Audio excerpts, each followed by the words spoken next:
The man on the bench looked like he had been forgotten by the world.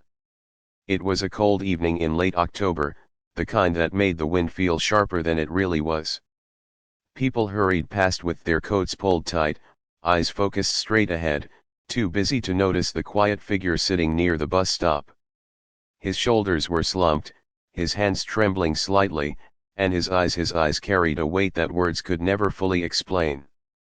No one stopped. Until someone finally did. Before we begin, if stories like this touch your heart, take a moment to like this video, subscribe, and share your thoughts in the comments.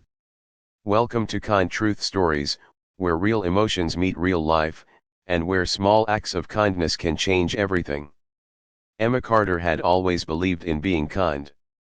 Not in a loud, attention-seeking way, but in the quiet, everyday choices that most people overlooked. Holding the door for a stranger. Smiling at someone who looked like they needed it. Paying for a coffee for the person behind her in line.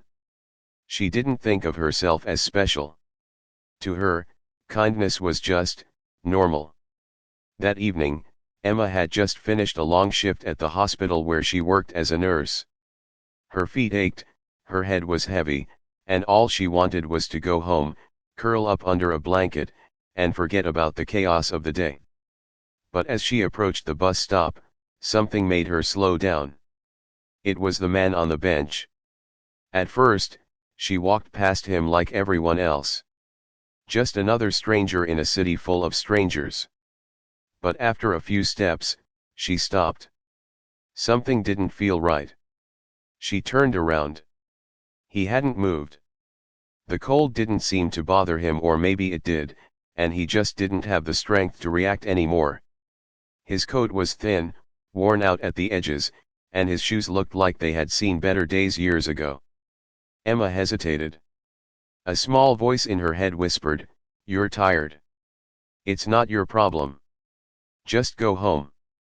But another voice, quieter, but stronger, said, "What if he needs help?" She took a deep breath and walked back. "Hi," she said gently. The man looked up, startled, as if he wasn't used to being spoken to. For a moment, he didn't respond.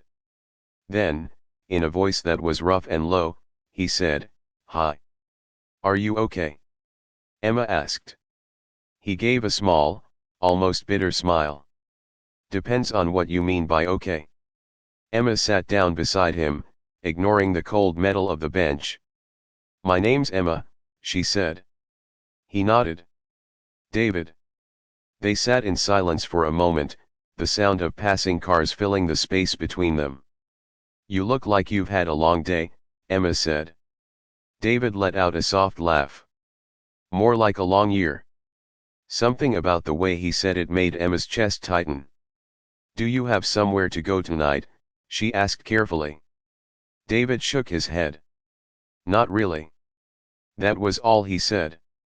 No dramatic explanation. No long story. Just two simple words that carried a lifetime of struggle. Emma looked at him, really looked at him. And in that moment, she made a decision that would change both of their lives. "Come with me," she said. David frowned. "What?" "I live a few blocks away. You can come over, warm up, have something to eat." He stared at her, unsure if he had heard her correctly. "Why would you do that?" Emma shrugged softly. "Because you need it." He looked away, shaking his head. "You don't even know me." "That's true," she said. "But I don't need to know everything about someone to know they deserve a little kindness." David was quiet for a long time. Emma didn't rush him. Finally, he sighed. "I don't want to be a burden." "You won't be," she said firmly. Another pause. Then, slowly, he nodded. "Okay." Emma's apartment was small but warm. The moment they stepped inside, David seemed to relax just a little. The heat wrapped around him, melting away some of the tension in his shoulders. "Make yourself comfortable," Emma said, setting her bag down. "I'll get you something to eat." She moved quickly, reheating some soup from the fridge and grabbing a loaf of bread. It wasn't anything fancy, but it was warm, and it was enough. When she placed the bowl in front of him, David stared at it for a moment before picking up the spoon. "Thank you," he said quietly. Emma smiled. "You're welcome." He ate slowly at first, then faster, as if his body finally remembered what hunger felt like. Emma watched him, her heart heavy but also full. Kindness didn't have to be big. Sometimes, it was just a bowl of soup. Over the next few days, David stayed on Emma's couch. At first, he kept to himself, speaking only when necessary. But gradually, he began to open up. He told her about his past. About how he used to have a steady job in construction. About the small house he once owned. About the life that had slowly unraveled after a workplace injury left him unable to work. Medical bills piled up. Savings disappeared. The house was gone. Friends faded away. Family, well, there wasn't much to begin with. "I never thought I'd end up like this," he admitted one evening. Emma nodded. "No one ever does." "And you?" he asked. "Why are you helping me?" Emma thought for a moment. "When I was younger," she said, "my mom used to tell me that kindness is like a ripple. You never know how far it's going to go." David looked at her. "Do you believe that?" "I do," she said. "I've seen it." 1 week turned into 2. Emma helped David get clean clothes. She helped him look for job opportunities that didn't require heavy physical work. She even connected him with a social worker at the hospital. It wasn't easy. There were setbacks. Days when David felt like giving up. Days when the weight of everything he had lost felt too heavy to carry. But Emma was there. Not to fix everything but to remind him that he wasn't alone. One afternoon, David came back to the apartment with a small smile on his face. "I got an interview," he said. Emma's face lit up. "That's amazing." "It's just a part-time position at a hardware store," he said. "Nothing big." "It's something," she said. "And that's what matters." A few days later, he got the job. It wasn't much, but it was a start. Months passed. David moved into a small apartment of his own. He wasn't fully back on his feet yet, but he was getting there. And he never forgot what Emma had done for him. One cold evening, almost a year after they first met, Emma found herself back at that same bus stop. She had just finished another long shift, just as tired as she had been that night. As she approached the bench, she noticed someone sitting there. A young woman. Her head was down, her shoulders shaking slightly. Emma paused. For a moment, she felt that same hesitation she had felt before. Then she smiled.